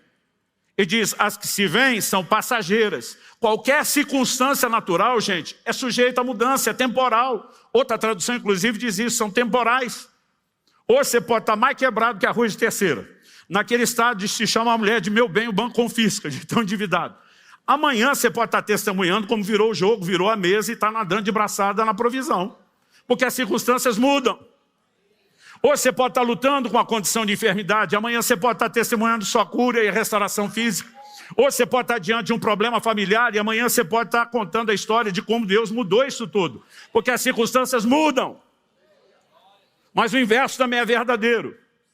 Hoje tu pode estar nadando na grana e amanhã vai estar tendo que lidar com a escassez. Hoje você pode estar bem de saúde, amanhã vai estar numa batalha, né, buscando recuperação dela. Hoje a família pode estar bem, uma crise pode estar instalada amanhã. Porque qualquer circunstância, boa ou ruim, é transitória. Mas se ela é transitória, de ruim pode melhorar, se de melhor pode piorar, também pode depois inverter de novo. Isso aqui é instável. Agora, no plano espiritual, nós temos verdades absolutas. Porque aquilo que Deus fala aquilo que Deus fala não muda. Então, qual é o grande segredo da operação da fé? Eu gosto de dizer que a fé é uma espécie de portal entre os dois mundos. E aí você está aqui no mundo natural. E você, em vez de começar a olhar só essa realidade, você ativa a fé. E pela fé um portal se abre. E você começa a enxergar a realidade do lado de lá. Mas a fé não te dá apenas a capacidade de enxergar além do portal. Ela te permite passar pelo portal, agarrar a realidade do plano espiritual do lado de cá, trazê-la pelo portal e suplementar sobre o natural e mudar a realidade do reino natural. Aquele moço chega e diz, a situação está ruim. Ele diz para você que só está vendo natural. E aí Eliseu disse, Senhor, abre os olhos desse menino. Ele nunca vai entender se ele não vê aquilo que eu estou vendo. Deixa eu te dizer, pessoas que mudam realidade são pessoas que enxergam o que os outros não estão enxergando. Agora, nós precisamos estar afinados com Deus. Seja olhar para a palavra no momento de crise, ou seja, buscar de Deus uma palavra e uma direção no momento de crise, porque isso será o fundamento da nossa fé. A gente não vê milagre, é pelo que você fala, eu quero viver milagre hoje, eu decido viver milagre hoje. Não, tem algo que impulsiona a sua fé, é uma palavra de Deus. Então, em momentos de crise, a gente não tem que ser emocional. Mesmo em momentos onde talvez precisamos de respostas contundentes, você não pode reagir só de forma emocional. A Bíblia diz que Jesus chega em Jerusalém, dá uma olhada no templo, vê, examina tudo, vai dormir. No dia seguinte, ele volta com a zorrague para virar a mesa dos cambistas. Ele não fez isso no impulso emocional. E ele volta com a palavra de Deus, está escrito. Minha casa será casa de oração, vocês transformaram num covil. Ele pensou, ele raciocinou, ele refletiu. E vamos lembrar que ele está agindo como homem. E ele vem baseado, posicionado. Eu vou andar na palavra de Deus. É assim que funciona. O apóstolo Pedro com os demais apóstolos estão no meio de uma tempestade. O negócio está feio. A Bíblia diz que eles saíram antes de anoitecer. Então tem que ser antes das 6. A Bíblia diz, na 4ª vigília da noite, Jesus vem ao encontro deles. A noite tinha 4 vigílias, às 12 horas da noite, de 3 horas. Primeira vigília, das 6 às 9. Segunda vigília, das 9 à meia-noite. Terceira vigília, da meia-noite às 3. Então Jesus vem em algum momento entre 3 e 6 da manhã. Pode ter sido 3:30, pode ser 4, 4:30, 5:30. Então eles estão no mínimo 9 horas remando. E o pior, só chegaram na metade do lago, que era tão grande que eles chamavam de Mar da Galileia. 11 quilômetros de distância, o ponto da travessia lateral. O ruim de estar na metade é que se você desistir, você tem o mesmo trabalho do que continuar. Mas a Bíblia diz que Jesus vem andando sobre as águas. Agora imagina, gente, noite de chuva, não é noite de lua, de estrelas, é noite escura. O que clareia de vez em quando é um relâmpago ou outro. Então está aquele negócio escuro. Daqui a pouco, entre uma relampeada e outra, alguém vê um vulto andando em cima da água. Qual seria a sua reação? A maioria de nós já estaria dizendo, está amarrado em nome de Jesus. O sangue de Jesus tem poder. A Bíblia diz que eles gritaram apavorados, dizendo, é um fantasma. Você já percebeu que a maioria de nós está sempre esperando notícia ruim? O telefone toca de madrugada, o coração dispara. Porque tem que ser tudo menos uma coisa boa.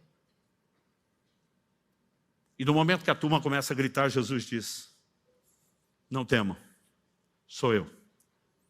No momento Jesus diz, sou eu, o Pedro, sempre o Pedro. Que fala pensando e pensa falando. Diz para Jesus, se és tu, manda-me ter contigo. Jesus diz, vem. As pessoas dizem que Pedro andou sobre a água. Isso é uma maneira muito simplista de dizer. Pedro andou sobre a palavra do Senhor Jesus. Pedro sabia que não podia pisar na água. Ele falou, mas se é o Senhor, se você que é o meu Senhor se move por cima das tempestades, dos problemas da vida, eu fui chamado para andar com você, para seguir o seu modelo, para seguir o seu padrão. Eu quero me mover por cima também. Então me chama. Jesus diz, vem. Por que ele não sai o tempo todo dizendo vem? Está procurando alguns corações se inspirem, que estejam cansados de viver. Eu vou viver só o natural, agarrado no barco. Curioso é que todo mundo só fala da incredulidade de Pedro. Porque Pedro afundou. Eu digo, meu amigo, Pedro andou 2 vezes sobre a água. A ida e a volta. Porque quando ele está indo, a Bíblia diz que ele tira os olhos de Jesus e começa a olhar para o tamanho da onda e a força do vento. Eu gosto de dizer que fé é olhar para Jesus na hora da tempestade. Mas incredulidade é olhar para o tamanho da onda e para a força do vento na hora da tempestade. Quem fica olhando para o problema não vai conseguir ter fé. Quem olha para o Senhor, quem olha para aquilo que Deus falou, algo vai mudando dentro dele e ele começa a enxergar além daquele cenário. É como se um portal abrisse e permitisse você enxergar além, ver depois o que é que está vindo. E você está lá vislumbrando a materialização da promessa. Alguém um dia falou para mim, você é muito empolgado com o futuro. Estávamos falando lá atrás. De quando dizíamos, seríamos milhares de pessoas, que tocaríamos nações e veríamos a ação de Deus. E quem nos chamava de doido, de maluco, de empolgado, de megalomaníaco. Mas dizia, o senhor é um pouco empolgadinho. Eu lembro que eu falei para um, usando a frase que eu ouvi de alguém, nem lembro quem. Eu falei, eu vi o futuro, gostei do que vi e decidi viver lá antes de chegar lá. Sabe, a fé é isso. Você enxerga aquilo que Deus vai mudar e você começa a ser norteado por aquilo. Você não só enxerga aquilo, você fala sobre aquilo. Deus diz para Abraão, estou mudando o seu nome, a partir de agora você é pai de nações. O cara chega em casa e fala para a mulher, Deus mudou meu nome. A partir de hoje você me chama de pai de nações. Não era pai de nenhum. Mas a Bíblia diz que ele creu naquele que chama a existência as coisas que não são como se já fossem. Quando você começa a ver as coisas que ainda não são como se já são, você também começa a falar de acordo com isso. E a fé, ela tem uma visão, mas ela também tem confissão e ela tem ação. E a gente consegue abrir esse portal e mudar circunstâncias.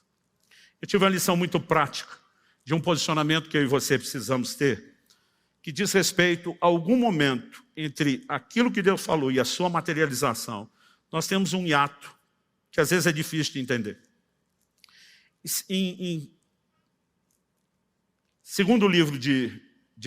Primeiro livro de Reis, no capítulo 17, a Bíblia diz que o profeta Elias, ele está sendo cuidado por Deus de uma forma sobrenatural. Ele anuncia uma seca que dura 3 anos e meio. Junto com a seca, pela falta de chuva, não há colheita, vem escassez, vem fome. Ele está sendo perseguido, pelo rei Acabe e a rainha Jezabel, e Deus precisa escondê-lo. E no verso 3 de 1 Reis 17, Deus diz, saia daqui, vá para o leste. Esconda-se junto ao ribeiro de Querite, nas imediações do Jordão. Eu disse, esconde, vai salvar a sua vida. Só que Deus disse para ele, você beberá a água do ribeiro, e eu ordenei aos corvos que sustentem você naquele lugar. Pensa num negócio insano. É o primeiro registro do sistema delivery, de entrega de comida na história que você tem, está aqui.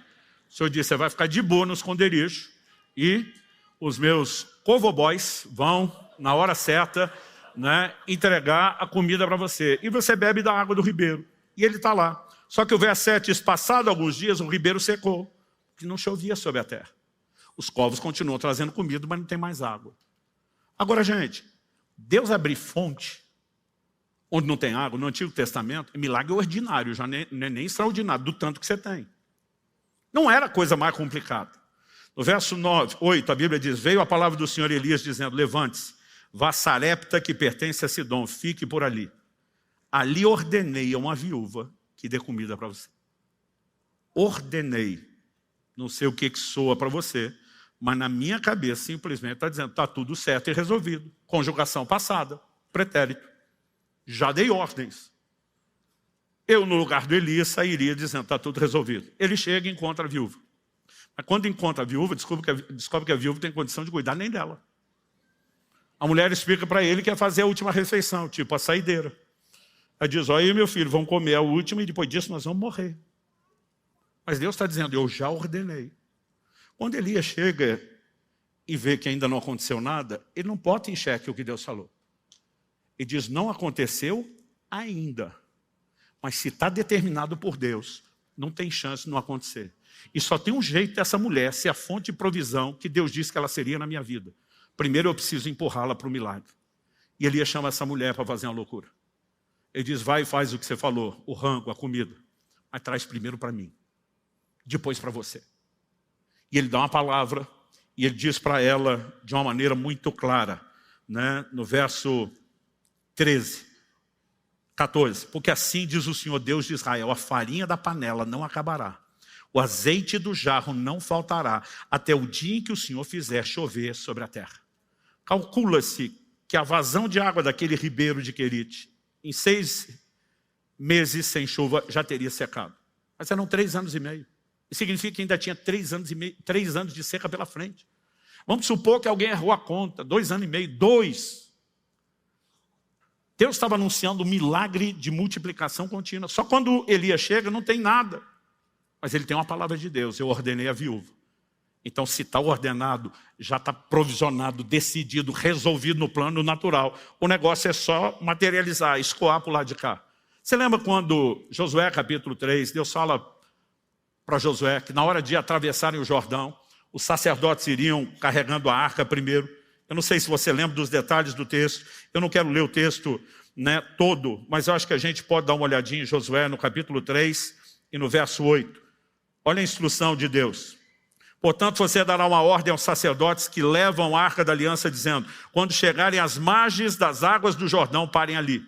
Então Josué disse aos filhos de Israel, venham cá, ouçam as palavras do Senhor. Ele falou, vocês vão saber qual é a aliança que o Senhor fez, né, com vocês. No verso 11 ele diz, eis que a arca da aliança do Senhor de toda a terra vai passar o Jordão na frente de vocês. 13. Quando as plantas dos pés dos sacerdotes que levam a arca do Senhor, o Senhor Deus, o Senhor de toda a terra, tocarem as águas, elas serão cortadas. A saber, as águas que vêm de cima se amontoarão. Quando é que elas seriam cortadas? Quando os sacerdotes colocassem a planta dos pés nas águas. E aí lá vem os sacerdotes. E quando eles colocam a planta dos pés nas águas, Deus que prometeu cumpre o que ele prometeu. E ele cortou as águas. O problema é que a Bíblia diz que as águas foram cortadas numa cidade chamada Adã. 30 quilômetros acima do ponto onde eles estão passando.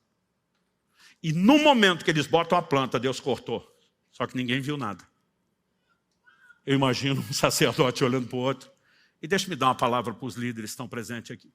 Não adianta você querer levar o povo para um lugar que você ainda não entrou. Nós temos que ser os primeiros a entrar. Nós temos que ser o primeiro a pisar, os primeiros a acreditar. E as pessoas vão vir conosco. Agora ficar esperando que o povo entre para você e depois, talvez você precisa pensar se está no lugar certo liderando ou não as pessoas. Mas quando eles pisam, não dá para continuar. Cortou ou não cortou? Todo mundo está dizendo, Deus disse que ia cortar, mas nós não estamos vendo. Mas Ele falou, e daqui a pouco as águas começam a baixar. Eu não sei por que Deus faz isso. Ele podia ter cortado na frente deles.